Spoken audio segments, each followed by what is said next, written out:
Assalamualaikum warahmatullahi wabarakatuh. Kami dari kelompok 10 akan menjelaskan mengenai pasar barang IS, pasar uang LM, dan keseimbangan pendekatan dalam ekonomi Islam.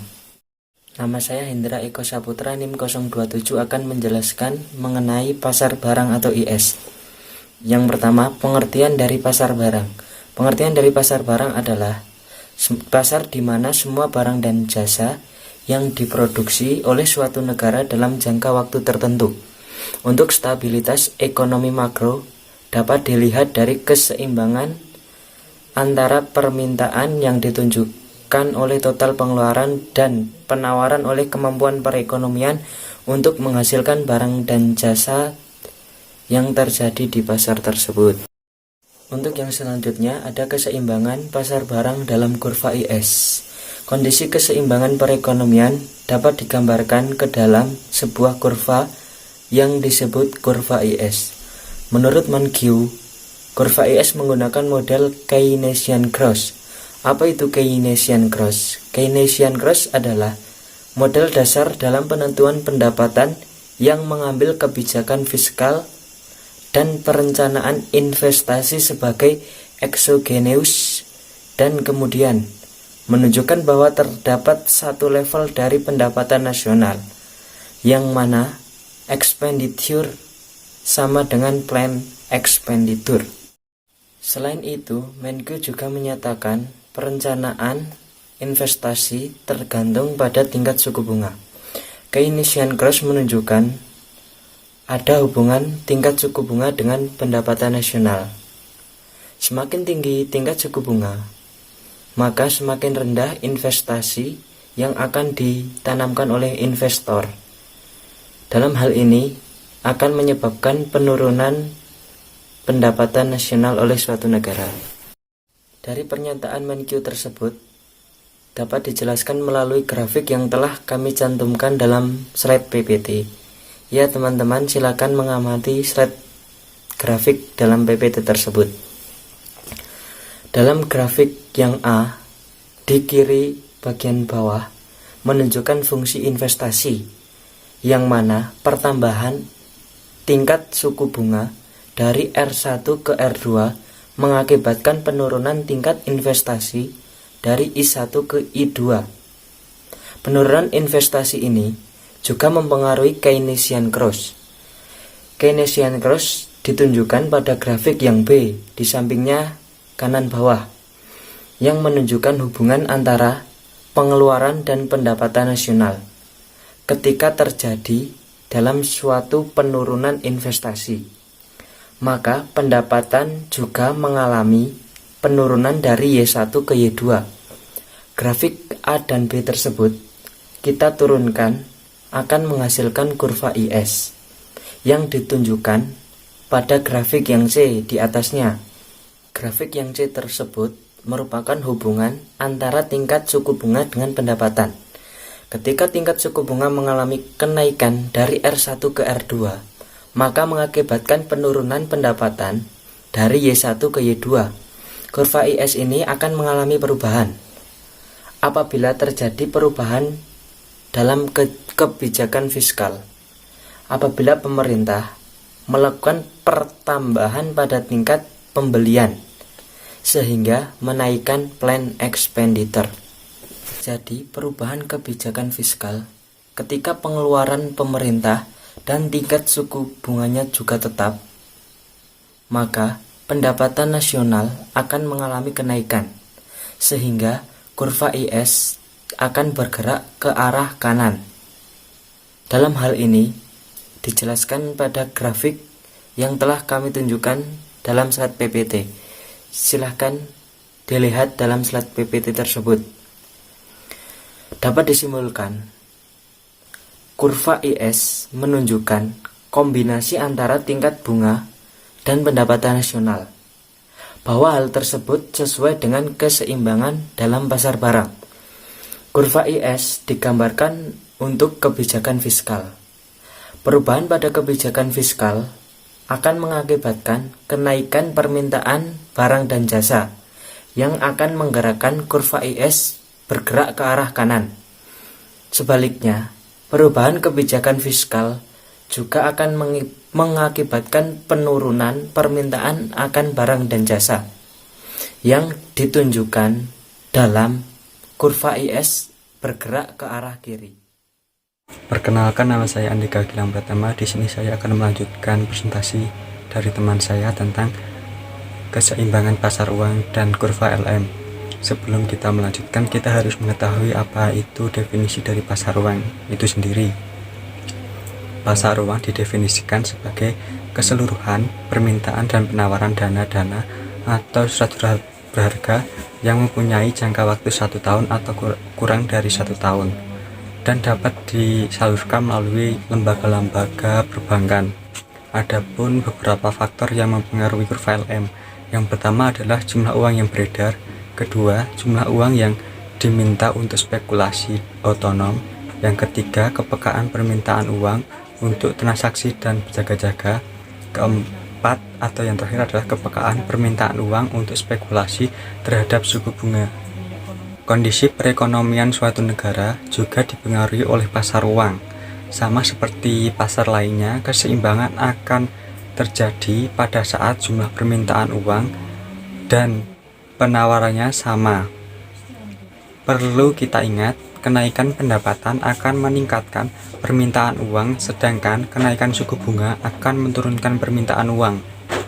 Dari kurva tersebut, kurva sebelah kiri menunjukkan perubahan keseimbangan pada pasar uang, di mana ketika pendapatan mengalami kenaikan sebesar Y ke Z1, maka akan mengakibatkan kenaikan permintaan uang, sehingga kurva MD bergeser ke kanan.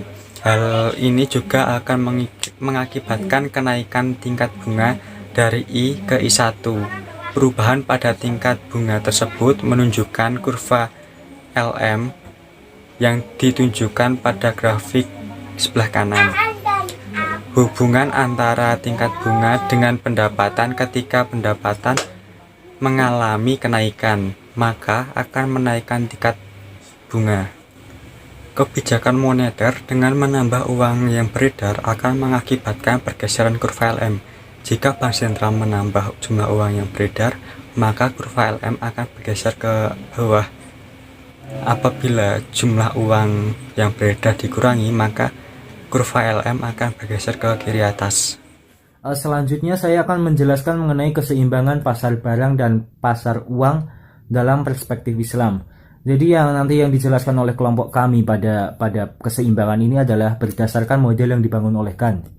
Yang pertama adalah pasar barang dalam perspektif Islam.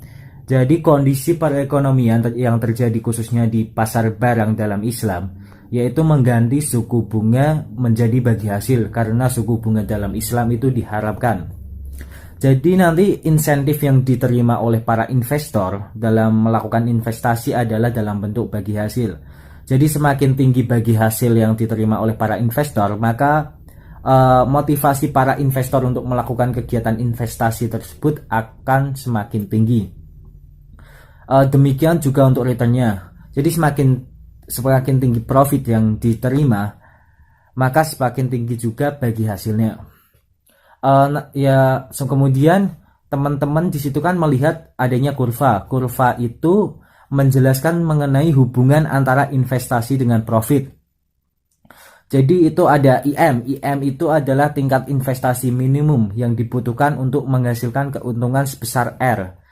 Dan jadi RM itu tingkat output harapan yang menjadi motivasi bagi SDM dalam melakukan kegiatan entrepreneur. Jadi dalam kurva tersebut terlihat bahwa dalam mencapai profit yang setara dengan upah minimum dibutuhkan investasi tertentu atau di I0. Jadi ketika output yang diharapkan adalah sebesar RM, itu kan dilihat bahwa RM. Jadi nanti tingkat investasi minimum yang harus diberikan adalah sebesar IM. Tapi nanti terdapat kondisi di mana ketika investasi mencapai keuntungan yang maksimum, semisal RM yang mencapai titik puncak itu, maka ketika penambahan modal yang itu ditambah, maka tidak akan menghasilkan keuntungan yang lebih tinggi, atau dapat dilihat itu bisa setara bahkan turun. Selanjutnya di situ sama, yaitu kurva yang menghubungkan antara total expected profit atau P dengan level of investment. Jadi di situ adalah gabungan antara kurva A dan kurva B. Kurva A itu sama yang saya jelaskan sebelumnya, yaitu menjelaskan ekspektasi keuntungan yang diharapkan. Jadi nilai akan bertambah sejalan dengan peningkatan nilai investasi, dan akan sampai di mana titik keuntungan yang diharapkan menurun. Gitu teman-teman. Jadi untuk yang kurva B menjelaskan pada perspektif pemilik dana. Jadi ketika investasi semakin besar, maka keuntungan yang didapat juga semakin besar. Di situ kan ketika level of investmentnya IO, maka total expected profitnya yaitu di QO, dan itu akan semakin tinggi. Itu adalah perspektif pemilik dana, teman. Selanjutnya yaitu menurunkan kurva isi secara grafik. Jadi itu ada 4 kurva yang dibagi menjadi diagram 1, 2, 3, dan 4. Yang pertama adalah diagram 1. Diagram 1 itu menunjukkan bahwa hubungan antara tingkat keuntungan yang diharapkan atau R dengan besarnya investasi. Di diagram itu menunjukkan hubungan positif antara tingkat keuntungan yang diharapkan dengan besarnya investasi. Jadi ketika keuntungan yang diharapkan mengalami peningkatan, maka besarnya investasi juga akan naik. Demikian juga berlaku ketika keuntungan turun, maka investasi juga akan turun. Kemudian pada diagram 2 itu menunjukkan keseimbangan di pasar barang, di mana besarnya tabungan atau S sama dengan besarnya investasi. Ketika tingkat keuntungan yang diharapkan sebesar R1, di situ kan teman-teman bisa melihat R1, maka besarnya investasi yang dilakukan harus besar I1. Maka keseimbangan pada investasi tabungan mengharuskan simpanan atau S besar S1. Itu. Kemudian pada diagram 3 menunjukkan fungsi tabungan. Ketika besarnya tabungan pada S1, maka pendapatan nasional yang dihasilkan pada Y1. Kemudian pada diagram 4 menunjukkan kurva isi. Kurva pada bagian ini menghubungkan antara titik-titik tingkat keuntungan yang diharapkan atau R dengan pendapatan nasional atau Y. Pada sumbu horizontal adalah pendapatan nasional atau Y. Teman-teman bisa melihat kan tuh, sumbu horizontal itu Y, pendapatan nasional. Dan pada sumbu vertikal adalah tingkat keuntungan yang diharapkan atau R. Jadi semakin besar pendapatan nasional, maka tabungan semakin besar pula, dan keuntungan yang diharapkan juga semakin besar.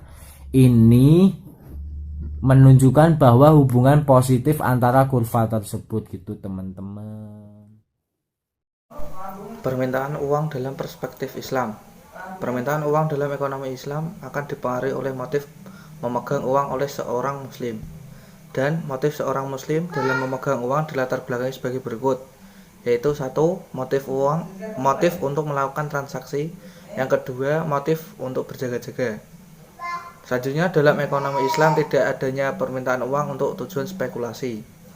Tingkat pendapatan juga sebagai salah satu adanya permintaan uang. Keseimbangan pasar uang adalah sebagai berikut, yaitu KY min H tanda TA sama dengan M per P.